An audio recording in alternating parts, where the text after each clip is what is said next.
À un mois de la fin de son mandat, la commission chargée de la rédaction de la Charte nationale pour la paix et la réconciliation nationale a fait le point sur l'état d'avancement de ses travaux. C'était à l'occasion d'une conférence de presse tenue ce 29 mai avec en ligne de mire la construction d'un socle durable pour le vivre ensemble au Mali. Le forum de Bamako souffle ses 25 bougies, un quart de siècle de débats, de réflexions et de propositions sur les grands enjeux du continent africain. Cette édition met l'accent sur les défis géopolitiques et géostratégiques de l'Afrique. Pour en parler, nous recevons ce soir André Bourgeot, anthropologue, chercheur du CNRS et participant du forum. Il est notre invité.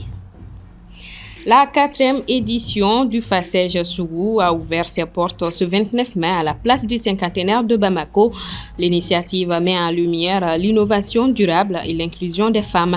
L'événement se poursuivra jusqu'au 1er juin avec pour ambition de renforcer l'accompagnement des jeunes porteurs de projets. Mesdames et messieurs, bonsoir. La commission de rédaction du projet de la Charte nationale pour la paix et la réconciliation nationale a animé une conférence de presse ce jeudi matin. Objectif, faire le point sur l'évolution des travaux de la commission dont la mission s'achève le 30 juin prochain. Soumaïla Fani. À pied d'œuvre depuis le 9 janvier 2025, la Commission nationale de rédaction du projet de charte pour la paix et la réconciliation nationale a tenu une conférence ce jeudi devant la presse. Selon le président de cette commission, cette charte constitue un guide pour le renforcement de la paix, de la sécurité, de la cohésion sociale, du vivre ensemble et de l'unité nationale. À cette étape de notre mission, c'est utile de rappeler que le projet de la Charte nationale pour la paix et la réconciliation nationale est conçu dans un contexte de crise multidimensionnelle et de conflits persistants. Il contribue à l'éveil des consciences, à la moralisation de la vie publique et à la reconstruction nationale dans la paix retrouvée. La vision de la Charte nationale est celle d'une nation souveraine, réconciliée, tolérante et en paix, dans un État refondé, reposant sur une gouvernance démocratique, juste et équitable. Il ajoute que cette charte prône la restauration de l'autorité de l'État, le renforcement de la confiance entre l'administration et les populations, mais aussi le devoir de transparence, d'intégrité et de redevabilité dans la gestion des affaires publiques. La Charte nationale souligne la nécessité de résoudre les crises et les conflits en privilégiant les modes alternatifs et les mécanismes endogènes de prévention, de gestion et de règlement des conflits qui ont montré leur efficacité dans notre pays. La Charte nationale reflète la volonté du peuple malien de surmonter les divisions et de construire dans un élan solidaire unique.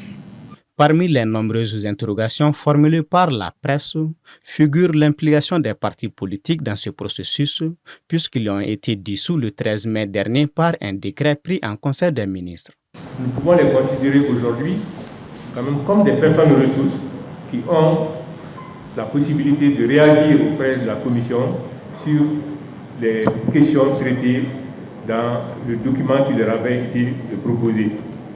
Donc la participation des politiques elle est possible à travers effectivement cette implication en tant que citoyens de ce pays et en tant que citoyens qui ont eu quelquefois à gérer le pays, en tout cas à s'exprimer clairement sur les problèmes, les questions fondamentales du pays. Le lundi 26 mai, ce projet de charte dont la mission d'élaboration s'achève le 30 juin a été présenté au gouvernement. Il est composé d'un préambule, de 16 titres, de 39 chapitres et de 105 articles. Cette année, le Forum de Bamako célèbre un quart de siècle d'existence. Depuis 25 ans, il s'est imposé comme un espace d'échange intellectuel de haut niveau, réunissant experts, chercheurs, décideurs et acteurs du développement autour des grands enjeux de l'Afrique. À l'occasion de cette édition spéciale, nous recevons un acteur clé de ce rendez-vous, André Bourgeot, anthropologue, chercheur retraité du CNRS. Le CNRS, c'est le Centre national de recherche scientifique et il participe au forum. Avec lui, nous revenons sur le parcours du forum, ses impacts et les défis qui attendent l'Afrique sur la scène géopolitique et géostratégique mondiale. Bonsoir à vous. Bonsoir madame. Merci d'avoir accepté notre invitation. Alors, 25 ans du Forum de Bamako, que représente cette longévité pour vous en tant que participant depuis 10 ans? Sauf erreur de ma part, je crois que les démographes considèrent que 25 ans, c'est une génération. Je constate que aussi, une des caractéristiques de ce Forum de Bamako, c'est l'aspect transgénérationnel, d'une part. D'autre part, par-delà toutes les vicissitudes historiques, le forum est toujours là et je tiens à le souligner.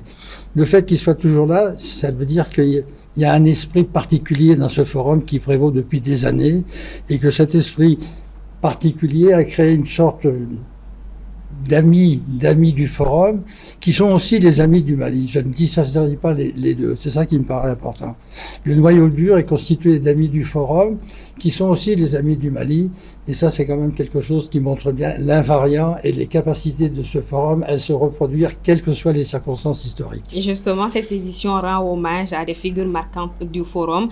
Que devons-nous retenir de l'apport de ces personnalités au rayonnement du forum? Bon, c'est des personnalités qui, par définition, ont marqué l'histoire du Mali. Donc, il était normal de leur rendre hommage, quelle que soit la diversité de leur discipline.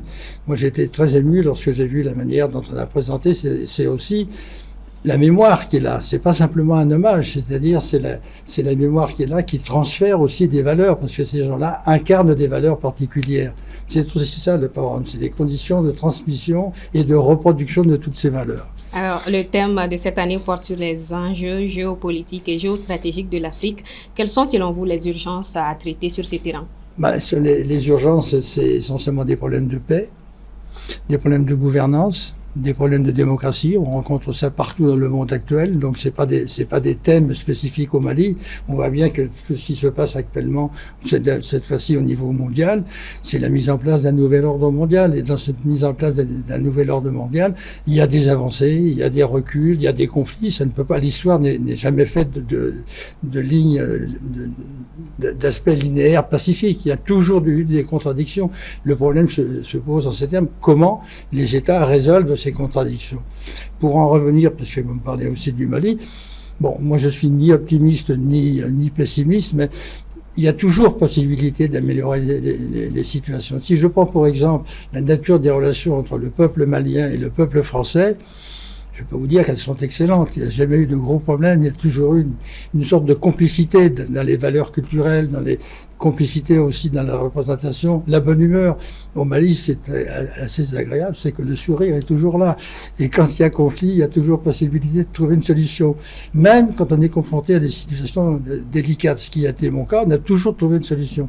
C'est ça aussi qui fait le charme du Mali et du Forum de Bamako. Et donc, le forum se veut un espace de dialogue prospectif. Quelles retombées concrètes ces réflexions ont eu ces dernières années? Alors, il y a justement un autre aspect, c'est que le président a utilisé un terme qui me paraît tout à fait pertinent, c'est la notion de tolérance. Il y a une tolérance qui permet une expression diversifiée et de confrontation des points de vue.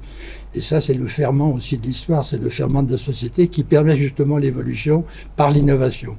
Et ça, je crois que c'est quelque chose à souligner, qui est une variante constante, j'allais dire, c'est peut-être même contradictoire de parler de variante, c'est la constance du forum. Et donc, en 25 ans, est-ce que le forum a réellement pesé sur les politiques publiques ou les décisions stratégiques des États? Ça m'est difficile de répondre à cette question. Je n'ai pas suffisamment d'éléments pour dire que oui, ça a pesé, et de quelle manière. En tout état de cause, c'est pas du tout indifférent, ça laisse toujours des traces, y compris des traces écrites. Donc, question facile, réponse difficile, parce que je ne peux pas mesurer. Mais de facto, je sens nécessairement que ça laisse des traces. Sinon, pourquoi ça se reproduirait depuis 25 ans? Une dernière question, Monsieur Bourgeois, en tant qu'anthropologue, comment percevez-vous l'évolution du rapport entre les élites africaines et les dynamiques sociales profondes du continent? Ah, vaste question. Les élites africaines, ça dépend des États. Les élites africaines, si vous faites référence aux intellectuels, j'observe que globalement, les intellectuels africains, mais aussi les intellectuels européens, par rapport à ma génération, ils sont restés un peu dans un mutisme inquiétant. Moi, j'appartiens à une génération où justement on n'était pas muet, on prenait la parole, on donnait notre point de vue parce que la démarche scientifique, elle est fondée sur le débat. Donc, fondée sur le débat, c'est la confrontation, c'est l'innovation, etc. Actuellement, compte tenu de la crise que traverse l'ensemble du système, on ne va pas émerger véritablement de nouvelles idées, ni c'est une des raisons pour lesquelles c'est inquiétant. Mais pour transgresser, dépasser ça, il n'y a pas 36 moyens, hein, c'est la démocratie. Merci beaucoup, merci d'être passé sur notre plateau. C'est moi qui vous remercie. Et bonne participation à vous. Merci bien. Ce journal se poursuit à quelques jours de la fête de Tabaski, période marquée par une forte présence de vendeurs de bétail dans les rues. Les autorités prennent les devants. Dans un communiqué conjoint publié hier, les gouverneurs du district de Bamako et de la région du Koulikoro interdisent formellement l'installation de points de vente de bétail, aussi appelés garbales, en dehors des espaces autorisés.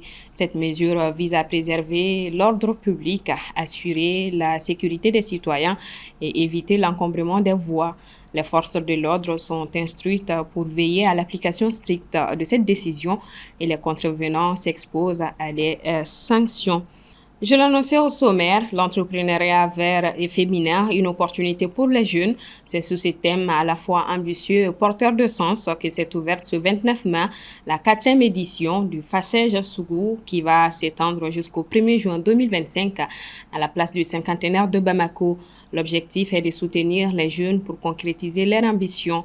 Diana Bassamaki. Fassège Sougou, qui est à sa 4e édition, est une initiative du programme Fonds d'appui à la création d'entreprises par les jeunes. Elle vise à renforcer une croissance inclusive et durable centrée sur les jeunes et les femmes à travers la création de petites et moyennes entreprises génératrices de revenus, d'emplois et respectueuses de l'environnement. Les objectifs de cette deuxième phase sont ambitieux. La création de 5250 emplois directs, l'accompagnement de 1500 entreprises, à savoir 650 start-up, 520 entreprises en croissance, 330 projets verts. Au moins 45% des entreprises soutenues seront portées par des femmes. Cette édition réunit 200 exposants venus de Bamako et des régions de Bougouni, Sikasso, Kita, Koutiala, Ségou, Tombouctou et Mopti. Parmi eux, 150 bénéficiaires du Fassège et 50 issus des programmes partenaires. Cette année, il y a particulièrement 2 innovations grandes. Une qui est celle de l'entrepreneuriat féminin. Au moins 45% des 1500 jeunes qu'on va financer seront des femmes, mais aussi l'entrepreneuriat vert. Toute entreprise qui développe des technologies vertes, propres et solidaires. Et là, nous comptons avoir 22% des 1500 entreprises financées qui seront dans ce domaine de l'entrepreneuriat vert. L'entrepreneuriat étant un levier essentiel pour l'économie du pays, celui des jeunes et des femmes en est encore plus, car il constitue la majorité de la population. L'événement accorde ainsi une place prépondérante aux initiatives favorisant l'intégration des femmes dans le monde de l'entrepreneuriat. On a reçu vraiment des financements pour pouvoir nous épauler à mettre en place notre entreprise. Moi, quand même, c'était beaucoup de millions. Voilà. Et je l'ai eu facilement. Fassège où nous accompagnons. Au fait, ça ne se limite pas seulement qu'au financement. Il y a aussi la formation qui est derrière. C'est ça même qui est très, très important. Cuisiner avec moins de charbon et de bois, transformer avec moins d'énergie et faire le jardinage avec les engrais verts et biologiques sont entre autres exemples de la transition vers. Fassège Sougou accompagne ces initiatives avec des financements dans la dynamique de mise en valeur des projets verts et des initiatives portées par les femmes. Direction Abidjan, le Mauritanien Sidi Ould Tah a été élu président de la Banque africaine de développement ce jeudi 29 mai. Il succède au Nigérian Akiwumi Adesina et devient donc le 9e président de l'institution panafricaine pour les 5 prochaines années. Le récit avec Soumaïla Fani. L'ancien ministre mauritanien de l'économie Sidi Ould Tah a été élu jeudi président de la Banque africaine de développement BAD et va succéder au Nigérian à la tête de cette institution.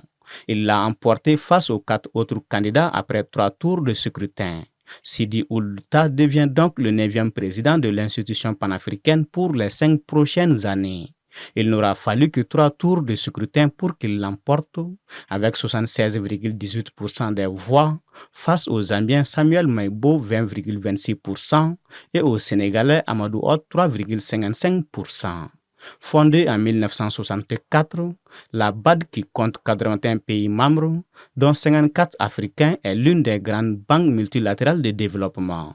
Ces ressources proviennent notamment des souscriptions des pays membres, des emprunts effectués sur les marchés internationaux, ainsi que des remboursements et revenus des prêts. Pour remporter l'élection qui se déroulait à Abidjan, siège de l'institution, il fallait obtenir une double majorité, celle des voix de tous les pays membres, mais aussi celle des pays africains. Et sur ce terrain, M. Tah a obtenu un score fleuve avec 72,37% des suffrages africains. Le nouveau président de l'institution va être immédiatement confronté à un environnement économique international chamboulé, notamment par les annonces de l'administration Trump. Outre les droits de douane, certaines décisions affectent directement la BAD, puisque les États-Unis veulent supprimer leur contribution d'1 demi-milliard de dollars au fonds de la banque, destiné aux pays à faible revenu du continent. Point final donc à ce 1945. Merci de votre constante fidélité. Le rendez-vous est pris pour demain, même heure, même plateau. Bonsoir à tous.